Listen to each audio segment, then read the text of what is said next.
The American people have become anesthetized, numb to the truth, as facts get filtered through the controlled mainstream media of the collusion of our own government with drug trafficking. In the fall of 1993, the head of the DEA at the time, Robert Bonner, said that a ton of pure cocaine worth hundreds of millions of dollars had been smuggled into the United States. And he blamed the CIA, saying the agency had joined the Venezuelan National Guard in drug smuggling.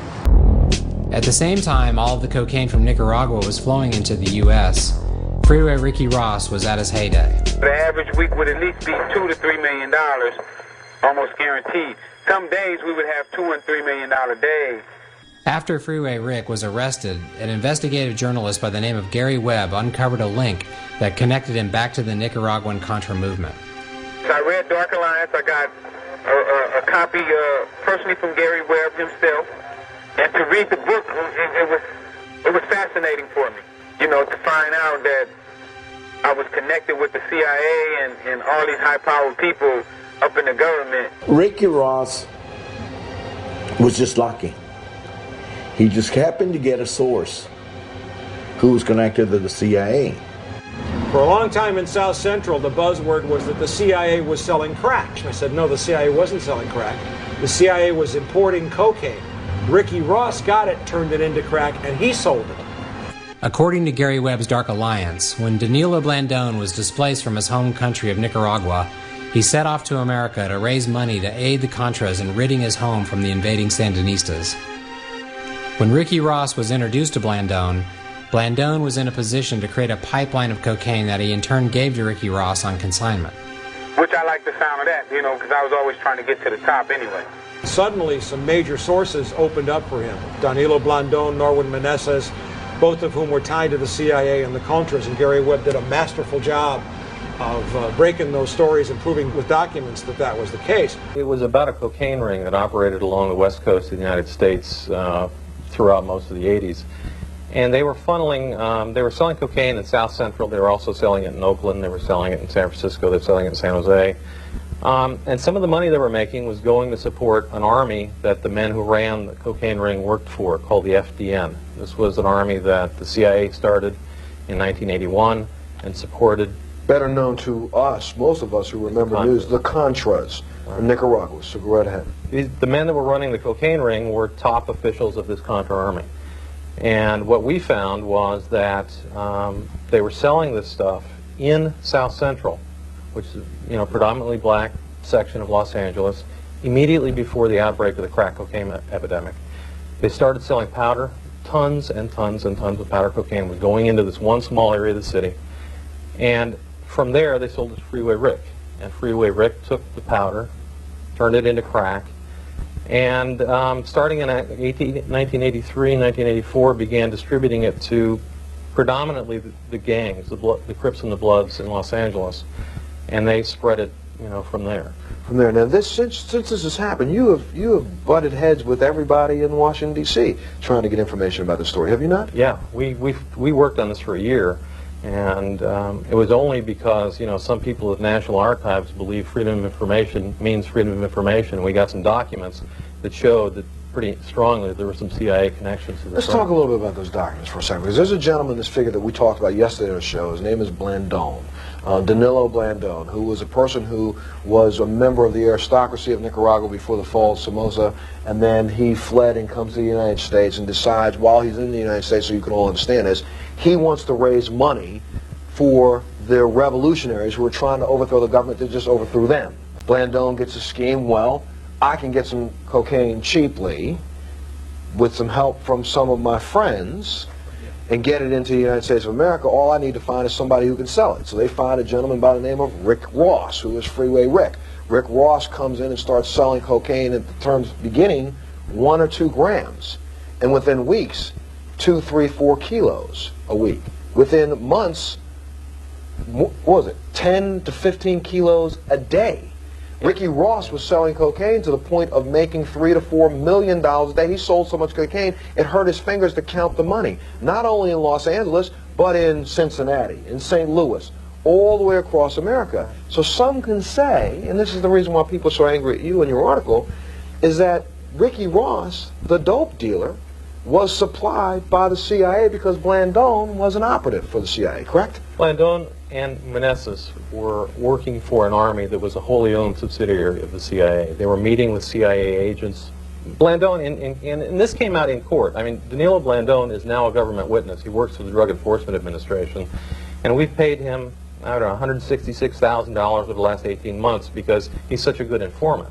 And he was told that the ends justified the means. And those ends being sell cocaine if you have to. Well, look, he was in the room with the Nicaraguan representative of the Cali cartel, Mr. Meneses, and he was in the room with a government marketing expert named Danilo Blandone. Now, if they weren't talking about selling cocaine, I don't know what they were talking about.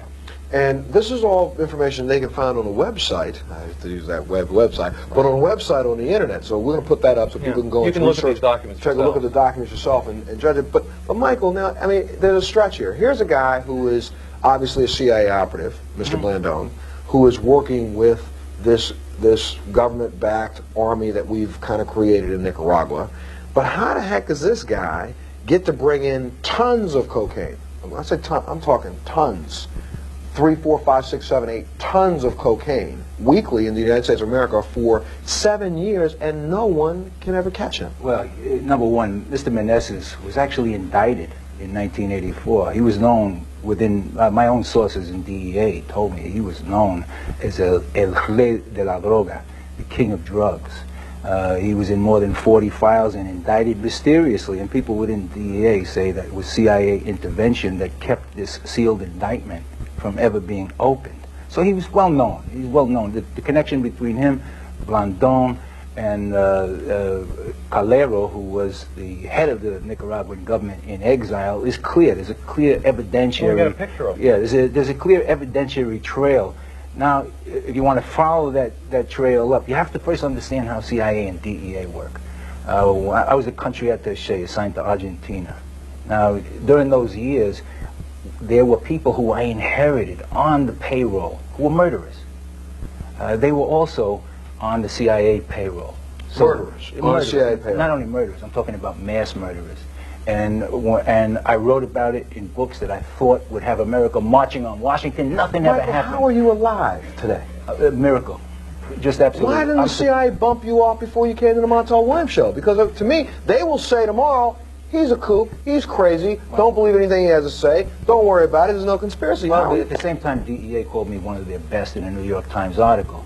The only thing I can say, Montel, I lost my son, I lost my brother because of this phony CIA-backed drug flow. Somebody once said that if you don't have anything in your life to die for, you don't have anything to live for. And after losing my son, that's the story of my life. God bless Gary Webb. I've been trying to tell this, and other DEA agents are now coming out trying to tell this story. People in this 50,000 watt station from Philadelphia to the hills of West Virginia, black, white, Hispanic, every color you can imagine, every nationality, every economic, social group. People want to know. America wants to know. And Mr. Golden, you say that this is really out to lunch, right? Montel, this is journalistic malpractice of the grossest sort, and we need an investigation of this, not where the CIA was in the drug business. That's been investigated ad infinitum, but why a supposedly respectable newspaper group, such as the Night Rooter newspapers, would publish ill-sourced, contradictory stories that rely more upon innuendo and misinformation than fact. Okay, well now when we talk about misinformation and innuendo, here's something Mike has right there. Mike, you have a document that I saw on a recent show, but this document is a transcript of Oliver North's diary, correct? I can go on for the next 2 hours. Oh, wait, incidents where the CIA, and I put thousands of people away in jail, Mr. Goulden. Mike, we're not arguing that. We're a lot less. Mike, a lot less than you see. This is Oliver North's Mike, diary. that's great. That came out in the 1980s when they had 3 congressional committees, a special counsel, Lawrence The only Wall, trouble with that worked their was butts this off on was it. not given to Kerry. This was held back from And Castro. Walsh never investigated this. And Nobody has Walsh ever never denied that people on the fringe of the country movement were involved in drug Just deals. so- wait a minute, just so we know- What this man has claimed is this was a CIA plot. Hold on a More second. so now he's backed away from his claim. Well, He this is- tells the hold it, Washington hold Post it. incredibly, I didn't say CIA was doing this. You know, one of the You know, The things man that, doesn't have the People have cowardice of his to, own people have convictions. to understand about a Whoa, CIA. guys, gentlemen. People have to understand about a CIA whose chief of counterintelligence for 8 years sold America's top secrets as if it was a Bayonne, New Jersey garage sale, and nobody stopped him. The FBI had to fight CIA to arrest him, not CIA. So when you talk about, this is an agency that was experimenting with mind control drugs, putting LSD in the food of patients. Don't forget the Abraham unsuspecting Lincoln patients. assassination. This is all, well, I mean, I'm talking about Montel, specific. Now if I could say let's something. talk about reality. Hold on a Right second. here. Wait, Mike, hold on a second. If I could just say something, one of the things I've always noticed, and I hope I Just notice the white-haired government shill that just try to say, oh, the Lincoln conspiracy, the Lincoln assassination. You know, this all is true, but they're discrediting it. This is how they try to discredit. Very important information. can do it without interruption, is that as soon as facts are being made, you'll notice as soon as he pulled out that document, interruption. Now let me tell you what we're asking for is a Congressional Records Act. In other words, let's take all of the records, classified and otherwise, put them out before the people, and let's see who knew what and when they knew it. Here's the accusation. The accusation isn't that agents were on the street corner selling drugs. The accusation is that drugs are being sold by the Contras and that the CIA knew about it and didn't do anything. We have to investigate. Okay. It's never been investigated. Quickly, this is just one piece of several hundred pages of Ali North's diary reflecting drugs. It is a phone call from Dewey Claridge. Who is Dewey Claridge? He's a top CIA official who was convicted of lying to Congress and pardoned by President Bush. During this conversation, they speak of a phone call to Calero. Calero, there's a direct evidentiary chain. There's a direct evidentiary chain from Calero right to Ricky Ross. It's there to be investigated. That's all. In this, and mind you, there were 2 attempts at classifying this.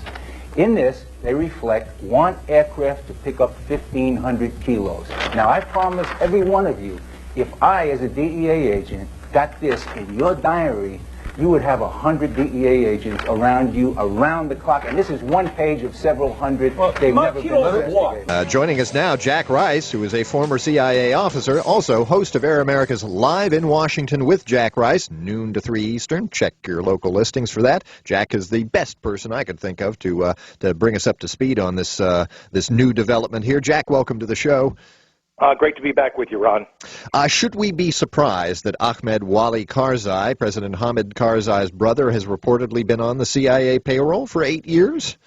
You know, probably not, based upon some of the things that we have done in the past. Most recently, it came to light that Castro's sister was apparently also on the CIA payroll. I can say with specific knowledge that I know of other people around the world who have relatives on the payroll as well. When I worked at CIA, I still recall seeing some of that. I can't be specific, but in general, I know that it's true. The problem with it, of course, is this guy is one of the strongest drug warlords in Afghanistan. So you have a real hard time when you're saying you're fighting the war on drugs while, in fact, you're employing one of the biggest drug distributors in the country. The hard part now is governing this province, a province, as you suggest, that has become addicted to opium in many, many ways. That is the principal crop that is being grown here.